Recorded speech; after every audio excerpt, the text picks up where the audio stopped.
다음은 마이크로 아키텍처, 스토어드 프로그램 방식의 컴퓨터, 그리고 폰 노이만 구조에 대해서 알아보겠습니다. 마이크로 아키텍처는 주어진 명령어 세트에 최적화된 하드웨어 구조를 말합니다. 동일한 명령어 세트에 대해서 여러 가지 형태의 마이크로 아키텍처가 가능합니다. 일반적으로 컴퓨터 구조는 이러한 명령어 세트 구조와 마이크로 아키텍처로 특징 지을 수 있습니다. 명령어 세트 구조는 ISA, Instruction Set Architecture라고도 합니다. 마이크로 아키텍처는 데이터 경로부와 제어 유닛으로 구성됩니다. 데이터 경로, 즉 데이터 패스는 데이터가 흘러가는 통로를 말하며 제어 유닛은 데이터 경로를 제어하는 제어 신호들을 발생하는 회로를 말합니다. 옆의 그림은 간단한 마이크로 아키텍처에 대한 블록 다이어그램입니다. 내부 프로세서 버스를 기준으로 좌측 하단에 있는 ALU에 입력 레지스터 X, 그다음에 출력 레지스터 Y가 있고 ALU의 입력 값으로 입력 레지스터 X, 그리고 콘스탄트, 즉 상수값, 그리고 출력 레지스터 Y를 사용할 수 있습니다. ALU의 컨트롤 라인을 사용해서 ALU가 실행할 연산을 선택하게 됩니다. 메모리 접근을 위해서 MAR, 즉 메모리 어드레스 레지스터와 MDR, 즉 메모리 데이터 레지스터가 있고 실행할 명령어의 위치값, 즉 명령어가 저장된 메모리의 어드레스 값을 저장하고 있는 프로그램 카운터, PC가 좌측 상단에 배치되어 있습니다.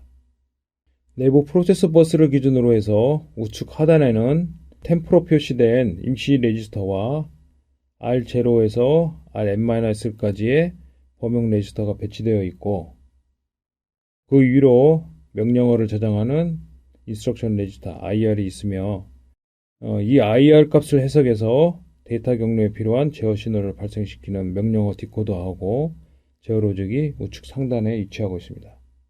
이 마이크로 아키텍처는 간단하게 보이지만은 컴퓨터의 기본 구성 요소들을 모두 포함하고 있는 마이크로 아키텍처가 되겠습니다. 다음은 스토어드 프로그램 방식의 컴퓨터에 대해서 알아보겠습니다. 이 방식의 컴퓨터가 제한됐던 그 당시를 기준으로 기존 컴퓨터, 즉 ENIAC에서의 프로그램 입력과 프로그램의 변경 방법은 수작업으로 스위치를 설정하거나 케이블을 연결해서 프로그램 하는 것이었습니다. 1945년 ENIAC 프로그램 입력 방법과 변경 방법이 불편하다는 점을 해결하기 위해서 이 프린스턴 대학의 존 폰 노이만 교수가 First Draft of Record on the ADVAC 이라는 논문에서 제안한 구조를 말합니다. 다음은 스토어드 프로그램 방식의 컴퓨터의 주요 개념을 알아보도록 하겠습니다. 스토어드 프로그램 방식의 컴퓨터는 프로그램과 데이터를 동일한 메모리에 저장해서 실행하는 것입니다. 프로그램 입력 방법은 프로그램을 메모리에 저장하는 것이고 프로그램을 변경하는 방법은 메모리에 저장된 내용을 변경하는 것입니다.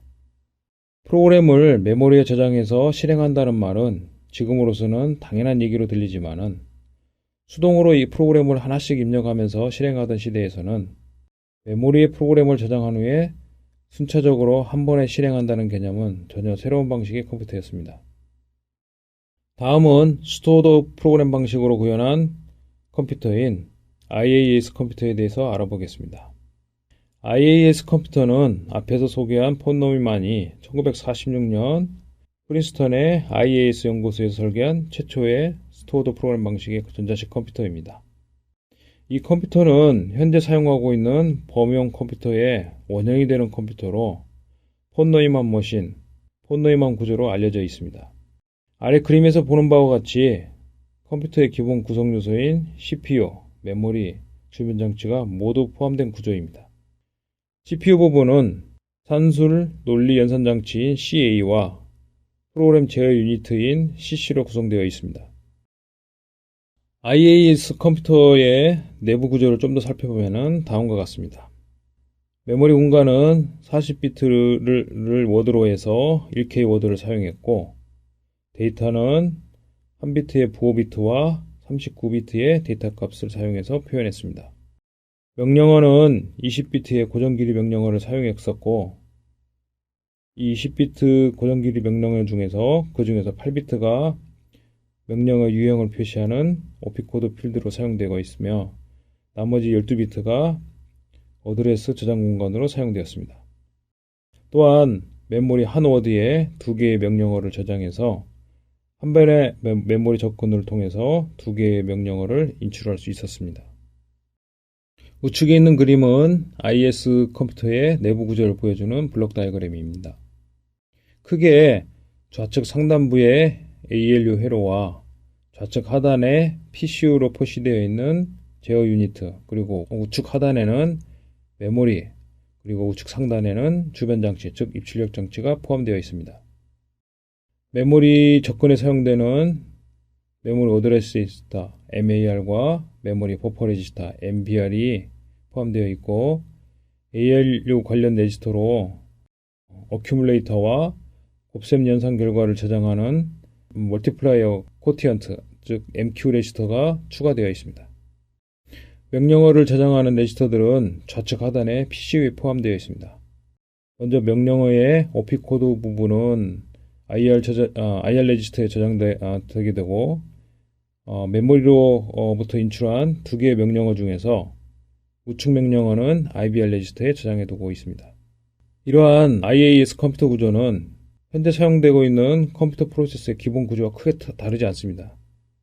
현대 컴퓨터에서 사용되고 있는 많은 프로세서들은 이러한 기본 구조에 다양한 설계 기술을 적용하고 성능 향상을 위한 알고리즘을 하드웨어적으로 추가함으로써 대단히 복잡한 구조로 바뀌었을 뿐입니다.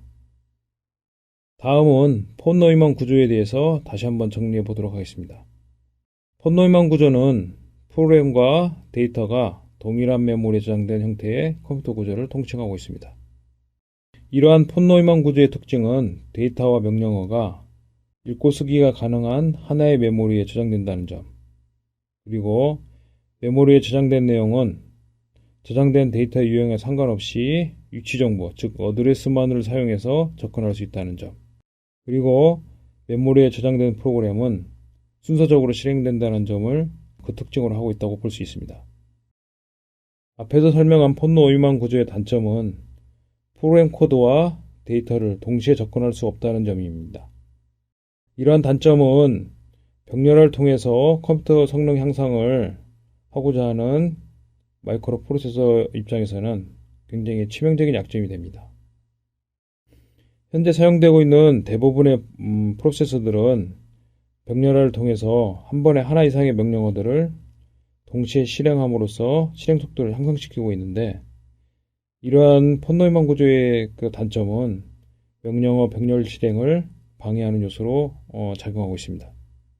폰 노이먼 구조의 구조적 단점을 해결하는 구조가 하버드 구조입니다. 하버드 구조는 프로그램 코드와 데이터를 분리해서 별도의 메모리에 저장하고 별도 버스를 통해서 동시에 프로그램 코드와 데이터를 접근할 수 있는 구조를 말합니다.